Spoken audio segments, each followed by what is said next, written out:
बिस्मिल्लाहिर्रहमानिर्रहीम, अस्सलाम वालेकुम। आप सभी का इस्तकबाल है। आप देख रहे हैं दोपहर 4 बजे प्रोग्राम स्पेशल रिपोर्ट अपने मेजबान मीर हिलाल हांजुरी के साथ। और आज के स्पेशल रिपोर्ट में भी वही खबर जो दफा 370 के साथ जुड़ी हुई है, क्योंकि हम रोजाना बुनियादों पर देख रहे हैं कि मुल्क के सबसे बड़ी अदालत यानी सुप्रीम कोर्ट के अंदर 5 रुकनी बेंच इस 370 की दरख्वास्त को सुन रहे हैं, समाअत कर रहे हैं। और आए रोज या रोजाना बुनियादों पर कपिल सिब्बल के बाद दीगर जो वकला है वो अपना बयान जो है वो अदालत के सामने, अपनी दलाइल जो है वो अपने अदालत के सामने रख रहे हैं। और ये सभी वकला जो अभी जिनकी बारी है वो दफा 370 का दिफा कर रहे हैं। और उनका कहना है कि 5 अगस्त साल 2019 को बीजेपी की सरकार की जानिब से जो एक बड़ा फैसला लिया गया था वो न सिर्फ एकतरफा फैसला था बल्कि गैर कानूनी था, गैर आईनी था और गैर बुनियादी था। तो इसी हवाले से सुप्रीम कोर्ट के ऑनरेबल जस्टिस साहिबान जो है उनकी जानब से भी रिमार्क्स दिए जाते हैं, कभी जो है सवालात पूछे जाते हैं। तो उस हवाले से आज सज्जाद गनी लोन की जो पिटिशन थी उस पर भी आज सुनवाई होनी थी और उनकी जानब से जो वकील है वो भी आज बात कर रहे थे। लेकिन उससे पहले सीनियर मोस्ट वकील जम्मू कश्मीर से जिनका ताल्लुक जफर शाह आज अदालत आलिया के अंदर खड़े हुए और दफा 370 का उन्होंने दिफा किया। और इस दौरान सीनियर एडवोकेट जिनका ताल्लुक जम्मू कश्मीर से है, सीनियर एडवोकेट जफर शाह ने कहा है कि जम्मू कश्मीर के आइन की इब्तिदा इल्हाक और ऐलान के हुक्म है। आर्टिकल 370 का पहला हिस्सा फहरिस्त 1, फहरिस्त 2, फहरिस्त 3 में कवानीन के इतलाक की बात करता है। इसमें मशवरा का जिक्र है और मशवरे का मतलब कतन भी ये नहीं है कि आप मुत्तफिक हो यानी दूसरी पार्टी मुत्तफिक हो। ये जरूरी नहीं है कि आप खुद ही ये एज्यूम करें और आप इख्तिलाफ भी कर सकते हैं। ये उन्होंने ऑनरेबल चीफ जस्टिस और जो उनकी पूरी टीम है उनसे मुखातिब होते हुए कहा। उन्होंने कहा कि इत्तिफाक की राय की भी जरूरत थी इन मामलात के हवाले से जो इल्हाक में बयान नहीं किए गए हैं, जिसके लिए दोनों फरीकों को मुत्तफिक होने की जरूरत थी। जब दोनों को मुत्तफिक होना है तो उनके इस इंदराज के हवाले से मुत्तफिक होना होगा जिसके तहत पार्लियामेंट को कानून बनाने का इख्तियार था। जफर शाह ने एक और नुक्ता उठाया। उन्होंने कहा कि रियासत की रजामंदी का मतलब वुज़रा की काउंसिल के जरिए यानी काउंसिल ऑफ मिनिस्टर्स के जरिए रियासत के लोगों की रजामंदी है। क्या जम्मू कश्मीर खास था? सवाली अंदाज में कहा। इसकी वजह यह थी कि इंजमाम का कोई माहिदा नहीं था और रियासत को आईनी खुदमुख्तारी बरकरार रखनी थी। हम यहाँ इस अदालत के सामने हैं क्योंकि हमारा मानना है कि जम्मू कश्मीर को आईनी खुदमुख्तारी हासिल है और ये खुदमुख्तारी इल्हाक और आर्टिकल 370 से हासिल होती है। सदर और मरकजी सरकार इनके ख्याल के बगैर मुल्क में किसी भी रियासत के लिए कानून बना सकते हैं, लेकिन जम्मू व कश्मीर के लिए कानून नहीं बना सकते हैं। ये एक अहम मुद्दा था जो जफर शाह ने यहां पर उठाया। हालांकि इस दौरान चीफ जस्टिस ऑफ इंडिया ने फिर सवाल उठाया। चीफ जस्टिस ऑफ इंडिया ने कहा जम्मू कश्मीर से मुतल्लिक हिंदुस्तान के आइन के पहले शेड्यूल में असल इंदराज क्या है? उसका जवाब जफर शाह ने दिया। जफर शाह ने कहा मेरे पास असल आइन है, जो असली आइन है वो मेरे पास है। मैं आपको शिक ब शिक दिखाऊंगा कि 1954 के ऑर्डर में क्या है और 1949 के आइन में क्या था। इसकी जड़ें तारीख में हैं और हमें इसकी कदर करनी चाहिए। इसी दौरान जस्टिस एस.के. कौल जो है उन्होंने सवाल पोज किया। उन्होंने कहा कि यह कहना कि दफा 370 ऐसी है कि इसमें कभी तरमीम नहीं हो सकती है, ये एक खतरनाक बात है। इसके अंदर तरमीम हो सकती है। रियासती असेंबली ये भी कह सकती थी कि आर्टिकल 370 का इस्तेमाल करते हुए आइन की तमाम दफात जम्मू कश्मीर पर लागू होने दें। 370 के अलावा बाकी सब कुछ लागू होता है। अब भी मानों में 370 को नहीं हटाया गया है। 370 में जो कुछ था वो आर्टिकल 370 की मशीनरी के जरिए ही हटा दिया गया है। हम अमल में नहीं हैं। और इसका जवाब जफर शाह ने कहा अगर आप मुकम्मल तौर पर इंजमाम यानी इंटीग्रेशन चाहते हैं तो इंजमाम के मुआहदे पर अमल दरामद होना चाहिए। वो माहदा क्या है? इल्हाक, जो जफर शाह ने कहा। यानी कि अगर आप चाहते हैं कि मुकम्मल इंटीग्रेशन जम्मू कश्मीर का मुल्क के साथ, तो उसका मतलब है कि जो टर्म्स एंड कंडीशंस उस वक्त रही थी इल्हाक की, उस पर अमल पैरा होना बहुत जरूरी है। जस्टिस कौल ने सवाल उठाया क्या यह सब एक चीज पर नहीं आता कि जिस अमल के बाद अमल किया गया हो गलत था या नहीं? चीफ जस्टिस ऑफ इंडिया ने इसी दौरान दूसरा सवाल भी जोड़ा। एक बात तो बिल्कुल वाजह है, वो ये कि जम्मू कश्मीर का हिंदुस्तान के साथ मशरूत इंतजाम नहीं था, यानी कंडीशनल एक्सेशन नहीं था या कंडीशनल मर्जर नहीं था। ये चीफ जस्टिस ऑफ इंडिया ने रिमार्क दिया कि नहीं जनाब, ऐसी बात नहीं है, इंतजाम हुआ था, कंडीशनल नहीं था, इंतजाम हर तरह से मुकम्मल और मुकम्मल था। लिहाजा सिर्फ एक सवाल जो महदूद मानों में बाकी रह जाता है वो ये था कि क्या पार्लियामेंट ताकत वगैरह का इस्तेमाल कर सकती है। जम्मू कश्मीर के अलावा एक हिंदुस्तानी रियासत का मामला ही ले लें, रियासती फहरिस्त में शामिल मज़ामीन के लिए किसी भी रियासत के लिए कानून बनाने के लिए पार्लियामेंट के इख्तियार पर पाबंदियां हैं। कानून साजी के इख्तियारात की तकसीम हिंदुस्तान की खुद मुख्तारी को मुतासर नहीं करती। जस्टिस संजीव खन्ना ने भी कहा सुप्रीम क्या है, उन्होंने सवाल जफर शाह से कहा सबसे सुप्रीम क्या है, सबसे ताकतवर क्या है, आइन या इंजमाम। शाह ने वापस जवाब दिया ये इलाहा का यानी इंस्ट्रूमेंट ऑफ एक्सेशन है। जस्टिस संजीव खन्ना ने फिर से सवाल पूछा आइन है या इल्हाक सुप्रीम है, बड़ा कौन है। शाह ने कहा यकीनन हिंदुस्तान का आइन सुप्रीम है, लेकिन इसमें आर्टिकल 370 भी है। चीफ जस्टिस ऑफ इंडिया ने कहा रियासत के साथ इत्तेफाक सिर्फ जम्मू कश्मीर के लिए कोई अनोखी चीज नहीं है। आर्टिकल 248 यानी 248 देखें, पार्लियामेंट इस इलाके में भी कानून बना सकती है जो सिर्फ रियासती फहरिस्त में है, लेकिन इसके लिए रियासत की रजामंदी की जरूरत है, लेकिन इससे यूनियन की खुद मुख्तारी मुतासर नहीं होती। तो ये जम्मू कश्मीर के लिए कोई अनोखी बात नहीं है। उसका जवाब जफर शाह ने दिया। जफर शाह ने कहा हम आईनी खुद मुख्तारी का दावा कर रहे हैं जो 5 अगस्त और 6 अगस्त साल 2019 को हमसे छीन ली गई थी, तो मैं आईनी खुद मुख्तारी कैसे वापस दूंगा। यहां तक कि अगर आर्टिकल 370 एक ढांचा ही था तो इसे हटा दिया गया क्योंकि ये कहीं किसी को परेशान कर रहा था। यानी उन्होंने कहा कि अगर ये ढांचा ही था, सिकलटन ही था, तो फिर हमें वही वापस दीजिए। अगर ये सिकलटन ही था, अगर सब कुछ खत्म हो गया था। और उसके बाद जफर शाह ने यह भी कहा कि रियासती असेंबली को कानून बनाने का इख्तियार अहम था। बहुत से कवानीन मरकजी कानून के मुताबिक थे, जैसा कि एहतियाती हिरासती एक्ट मरकजी कानून की तरह था, रणबीर पैनल कोड आईपीसी जैसा ही था, लेकिन रियासती असेंबली आरपीसी में तरमीम कर सकती है लेकिन आईपीसी में नहीं। कानून बनाने की ताकत ने हमें आईनी खुद मुख्तारी दी। ये जफर शाह जिनका ताल्लुक जम्मू कश्मीर से, उन्होंने आज सुप्रीम कोर्ट के ऐवान के अंदर 5 रुकनी बेंच के अंदर जब पूरी जो कोर्ट रूम नंबर 1 भरा पड़ा था, उनके सामने सभी वकला के दरमियान खड़े होकर इस तरह का आर्ग्यूमेंट रखा।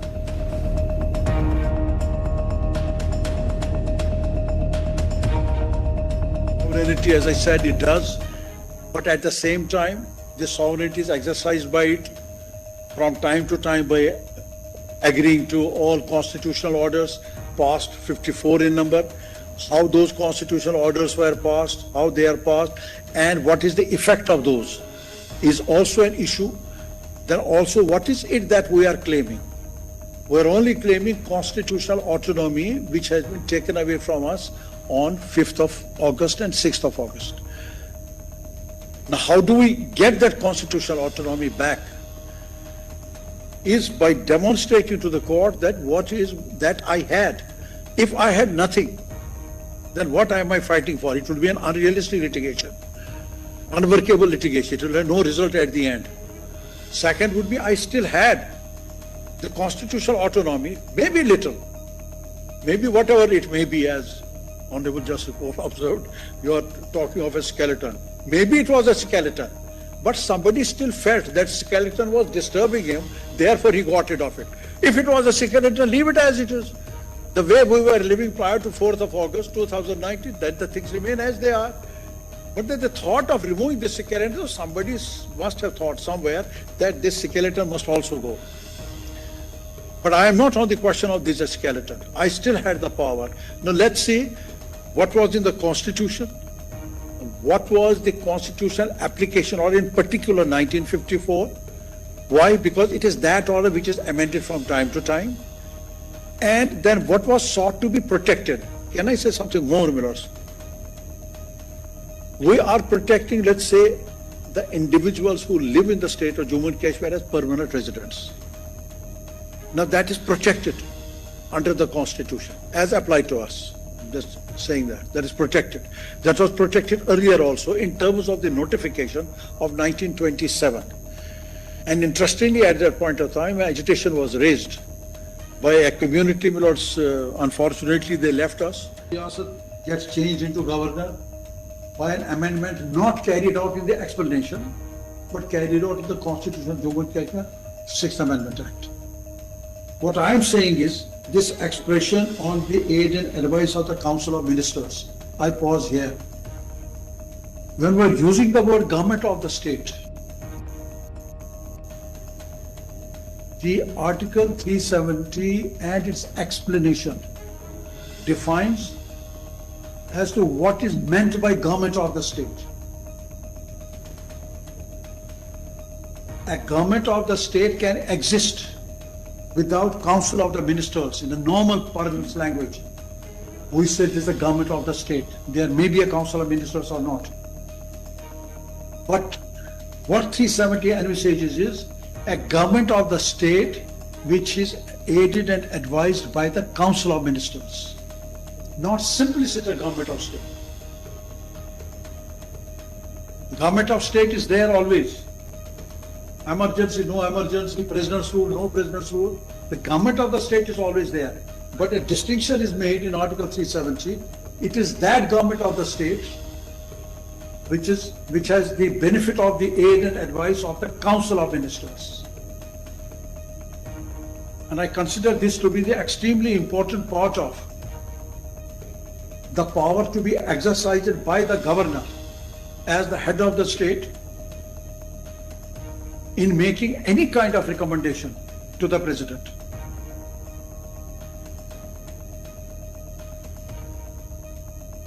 Admittedly, the state is under president's rule. Admittedly, such a अगली खबर में बात करते हैं सज्जाद गनी लोन की, जो कि आज सुप्रीम कोर्ट की गैलरी के अंदर मौजूद थे, क्योंकि सुप्रीम कोर्ट के अंदर आज जब इस मामले की 370 की पैरवी चल रही थी, समाअत हो रही थी, तो उनकी जो वकीला की टीम थी वो भी यहां पर मौजूद थी और राजीव धवन वो पीपल्स कॉन्फ्रेंस की दरख्वास्त की यहां पर पैरवी कर रहे हैं और जफर शाह के बाद उन्हीं की टर्न थी, लेकिन सज्जाद गनी लोन आज खुद यहां पर आए हुए थे। सज्जाद गनी लोन, उनका कहना है कि हमें सुप्रीम कोर्ट से बड़ी उम्मीदें हैं, क्योंकि उनसे सवाल भी पूछा गया था कि स्मृति ईरानी जो कि मरकजी वजीर है, उन्होंने on the floor of parliament कहा है कि ये तो गई हुई बात है, हम अलाउ नहीं करेंगे कि 370 फिर से बहाल हो। तो उस पर उन्होंने कहा कि स्मृति ईरानी जो कुछ भी बोलती है वो अपनी जगह, लेकिन बात यह है कि उससे कोई फर्क नहीं पड़ता है, हमारी नजरें सुप्रीम कोर्ट पे हैं, सुप्रीम कोर्ट बहाल करेगी तो फिर हुकूमत को उसे इम्प्लीमेंट करना ही पड़ेगा। जो आर्ग्यूमेंट कर रहे हैं राजीव धवन साहब कर रहे हैं, तो इंशाल्लाह पूरी उम्मीद आए हुए हैं कि यहाँ से जस्टिस मिलेगी। जो इनजस्टिस हुई है जम्मू कश्मीर के लोगों के साथ, इंशाल्लाह जो है सुप्रीम कोर्ट में उसका रिवर्सल होगा। अच्छा, एक अहम सवाल ये है कि जिस तरह से कल केंद्रीय मंत्री सेंट्रल मिनिस्टर स्मृति ईरानी ने कहा कि 370 को भूल जाइए, पार्लियामेंट में खड़े होकर के उन्होंने कहा, हालांकि पूरा मामला अभी यहाँ चल रहा है सुप्रीम कोर्ट में, उसके बावजूद भी जैसे उन्होंने कहा, इसे आप कैसे देख रहे हैं? नहीं, हम तो Supreme Court is supreme, of course it is the ultimate seat of justice. So बाकी कोई क्या बोले उससे कोई फर्क नहीं पड़ता है। नहीं, लगातार ये बात कही जा रही है, कल एलजी साहब ने भी परसों ये कहा था कि 370 और 35A अब तो पुरानी बातें हो गई हैं, कुछ नया कीजिए। देखिए, they will have to understand one thing, that supreme court के सामने इंस्टीट्यूशंस या इंडिविजुअल्स जो हैं, both constitutionally and in a physical sense are very very small and tiny. तो उनकी कोई भी बात जो मतलब शायद कॉन्स्टिट्यूशनली करेक्ट ना हो, उससे कोई फर्क पड़ता नहीं है, सब तो यहाँ कोर्ट में ही होगा इंशाल्लाह। जिस तरह से आप लोग लगातार कोशिश कर रहे हैं कि 35A और 370 बहाल हो कश्मीर में, सुप्रीम कोर्ट में केसेस हैं, लेकिन उसके बावजूद भी इस तरह के बयान आ जाते हैं, उस बयान से क्या कश्मीर की आवाम को या आप लोगों को कुछ हौसले में कमी आती है कि इस तरह के बयान आ रहे हैं, सब चीज़ें कहीं मैनिपुलेट तो नहीं करने की कोशिश की जा रही? देखिए, पत्थर की लकीर कोई चीज़ नहीं होती है, there is nothing which is not reversible. अब किसी के कहने से हो सकता है लोगों को होता हो भाई ये क्यों ऐसा कर रहे हैं, तो इनकी it's that's more of politics. इन्हें सुप्रीम कोर्ट के बाहर जो भी बात की जाए वो कोई माने नहीं रखती है। सुप्रीम कोर्ट सुप्रीम है और ये कुछ भी रिवर्स कर सकता है। ये ऐसा लग रहा है कि सज्जाद गनी लोन को बड़ी एक्सपेक्टेशंस ऑनरेबल सुप्रीम कोर्ट से हैं, और ऐसी ही एक्सपेक्टेशंस जम्मू कश्मीर से रिटायर्ड जस्टिस और MP retired justice Hasnain Masoodi का भी है।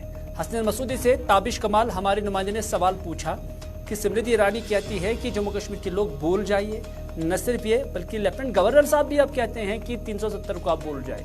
तो उस पर रिटायर्ड जस्टिस हसनैन मसूदी ने कहा कि जिस तरीके से सुप्रीम कोर्ट के अंदर आर्गुमेंट्स और काउंटर आर्गुमेंट्स हो रहे हैं और ये सब कुछ ऑनलाइन हो रहा है, अब सिर्फ जज साहिबान ही नहीं बल्कि पूरी दुनिया अवाम इसको देख रही है और वो देख रहे हैं कि जो वकला है वो किन तथ्यों की, किस हिस्ट्री की बात कर रहे हैं, किन सॉलिड पॉइंट्स की बात कर रही हैं। तो उससे बीजेपी बौखला गई है और यही वजह है कि इस तरह के स्टेटमेंट्स दिए जा रहे हैं।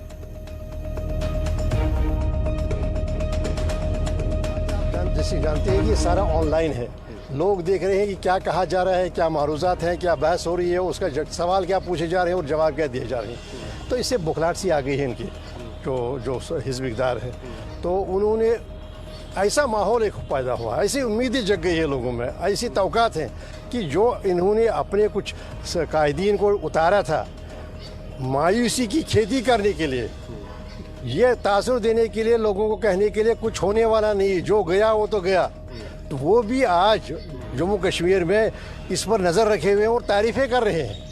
ऐसे सियासी लीडर और सियासी क़ुव्वतें भी आज जो हमारी जो कहते हैं कि आलोचना करती थी कि ये 370 का मामला क्यों उन्होंने ऐसे रखा है, ये क्यों इसको लाइव रखा है, तो वो आज भी मजबूर हो गई हैं क्योंकि एक उम्मीद पैदा हो गई। इसी से बुखराहट है। अब रही जो कल पार्लियामेंट में बात हुई, देखिए वो सरीहन तौहीन अदालत की सरहदों को छूती है। लाजिम नहीं था कि एक मिनिस्टर ये जानते हुए कि अदालत में जो मुल्क है, मुल्क की सबसे बड़ी आली अदालत में 370 और 335 से और विभाजन के हवाले से एक बहस हो रही है और बहस सिर्फ एक आध घंटे की नहीं हो रही है, ये बहस महित होगी मुझे लगता है कई हफ्तों पर, और वो इसी तस्दीक करते हुए कह रही है कि ये नहीं होगा, ये वापस नहीं आएगा। तो सरीहन ये बिल्कुल तौहीन है जो अदालत आलिया हमारा अदालत उज़्मा है उसकी। दूसरी बात है यानी रिटायर्ड जस्टिस हसन मसूदी कहते हैं कि ये कॉन्ट्राडिक्ट टू कोर्ट है या कंटेम्प्ट टू कोर्ट है, जो कुछ पार्लियामेंट के अंदर कुछ मिनिस्टर साहिबान कहते हैं। इसी तरह का स्टेटमेंट तारिक आमिर साहब ने भी दिया है, क्योंकि तारिक आमिर साहब से पूछा गया था कि अमित शाह साहब ने कहा है कि जवाहरलाल नेहरू ने 370 देकर बड़ी गलती की थी। उस पर मोहम्मद यूसुफ तारिगानी जो कि सीपीआईएम के लीडर है, उन्होंने कहा कि अमित शाह साहब जैसे सीनियर लीडर और दाखिला वजीर होते हुए भी इस तरह की बात करना ये तो गैर मुनासिब है। 370 मरकज के साथ रिश्ते की बुनियाद है, इस पर आंच आई तो रिश्ता कमजोर हो जाएगा। जवाहरलाल नेहरू ने 370 देकर रिश्ते को मजबूत किया था।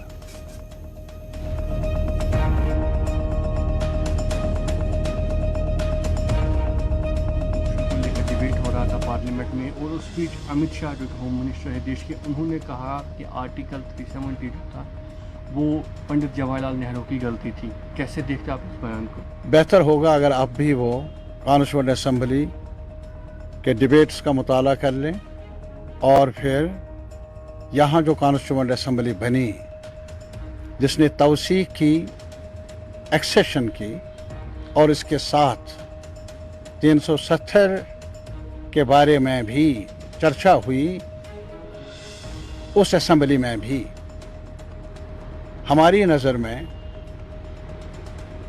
आइन के माहिरों के मुताबिक जो हमारे सफ़े अव्वल के रहनुमा रहे हैं पूरे मुल्क में और जम्मू कश्मीर में, उनकी नज़र में उनके बयानात का अगर आज भी आप मुताला कर लें तो एक राय है कि 370 रिश्ते की बुनियाद है, ये फाउंडेशन है। इस पर आंच आ गई तो रिश्ता कमज़ोर हुआ हमारी नज़र में। और अगर पंडित जवाहरलाल नेहरू ने इस रिश्ते की बुनियाद डाली जैसा कि शाह साहब बता रहे हैं, मेरे ख्याल में उन्होंने रिश्ते को ही महफूज बना दिया, रिश्ते को की बुनियाद को ही कायम किया।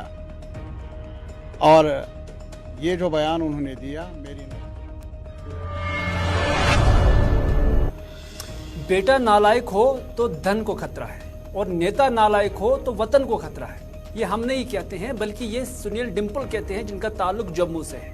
वो दरअसल आज सुप्रीम कोर्ट की कार्रवाई का मुशाहिदा करने के लिए आज सुप्रीम कोर्ट के अंदर मौजूद थे और उसके बाद यहाँ मीडिया के नुमाइंदों से बात करते हुए और उन्होंने यही बात कही कि बेटा नालायक हो तो धन को खतरा है और नेता नालायक हो तो वतन को खतरा है। और उसके बाद उन्होंने कहा कि महाराजा ने, यानी महाराजा हरि सिंह ने हमें हिंदुस्तानी बनाया था, मगर आपने, यानी बीजेपी सरकार ने इलाहाक की शर्तें तोड़कर 5 अगस्त साल 2019 को भारत के साथ रिश्ते को मुतासर किया। स्मृति ईरानी को जम्मू कश्मीर की जब तवारीख ही पता नहीं तो वो क्या बात करेगी। बेटा नालायक हो तो धन को खतरा है और अगर नेता नालायक हो तो वतन को खतरा है।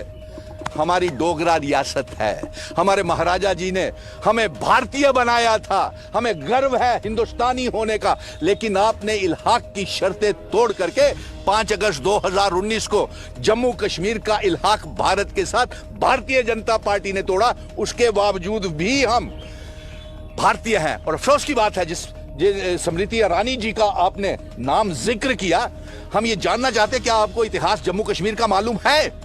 कुछ मालूम नहीं है। और फिर मेरे पत्रकार मित्रों, ये 370-35A को तो पिछले 4 सालों से जब से हटाया हुआ है तब से हमें गालियां देते आ रहे हैं। तब से हमारे महाराजा जी की, हमारे बुजुर्गों की विरासत, जिसमें तमाम मजहबों के लोग हिंदुस्तानी हैं, उनकी विरासत को हमें गालियां। इधर कांग्रेस भी खामोश नहीं थी। कांग्रेस अगर सुप्रीम कोर्ट के अंदर नहीं है, लेकिन जम्मू कश्मीर की सड़कों पर जरूर नजर आ रही है। और कांग्रेस आज सिलेंडर लेकर सड़कों पर आई हुई थी। कांग्रेस के लीडरान, चाहे खवातीन हो, मर्द हो, जवान हो, बुजुर्ग हो, सब प्ले कार्ड्स उठाए रखे थे और roll back LPG gas price hike, क्योंकि आए रोज जो गैस की कीमतें बढ़ाई जा रही हैं तो उसको लेकर इन्होंने आज एहतजाज किया। न सिर्फ इतना, स्मार्ट मीटर्स जो लगाए जा रही हैं उस पर भी उन्होंने एहतजाज किया। उन्होंने श्रीनगर में आज एहतजाज किया और स्मार्ट मीटर, गैस की बढ़ती कीमतें और दीगर मामलात को लेकर सरकार के खिलाफ मुजाहरे किए। सरकार पर अवाम को परेशान करने का भी लगाया इल्जाम।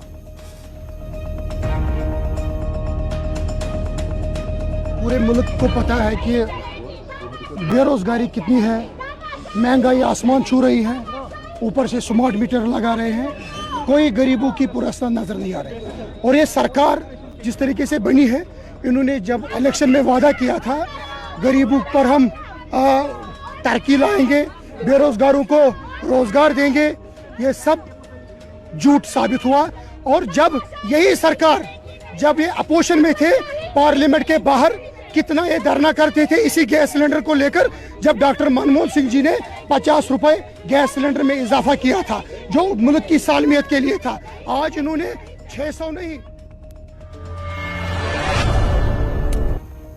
इधर महकमा ज़राअत के डायरेक्टर ने आज पुलवामा के अंदर एक छापामारी की है। दरअसल ये महकमा ज़राअत की एनफोर्समेंट विंग ने डायरेक्टर ज़राअत महकमा इकबाल चौधरी के साथ मिलकर सिडको इंडस्ट्रियल एस्टेट लासीपुरा पुलवामा में ज़रूरी सरगर्मियों के लिए रखे गए 2 प्ले बोर्ड मैन्युफैक्चरिंग यूनिटों से 37 क्विंटल सब्सिडी वाली यूरिया खाद सील कर दी है। सब्सिडी वाली यूरिया को यूनिट होल्डर्स ने गैर कानूनी तौर पर यूरिया से खाम माल बनाने में जाती इस्तेमाल के लिए रखा था, ये इल्जाम है। और खुसूसी मालूमात हासिल करने के बाद एनफोर्समेंट टीम ने सुबह सवेरे आज मज़कूरा यूनिट्स को उठाकर सब्सिडी वाली बोरियां को सील कर दिया है, जबकि यूनिट होल्डर्स के खिलाफ मुकदमा दर्ज कर लिया गया है और इस हवाले से मजीद तफ्तीश शुरू कर दी गई है।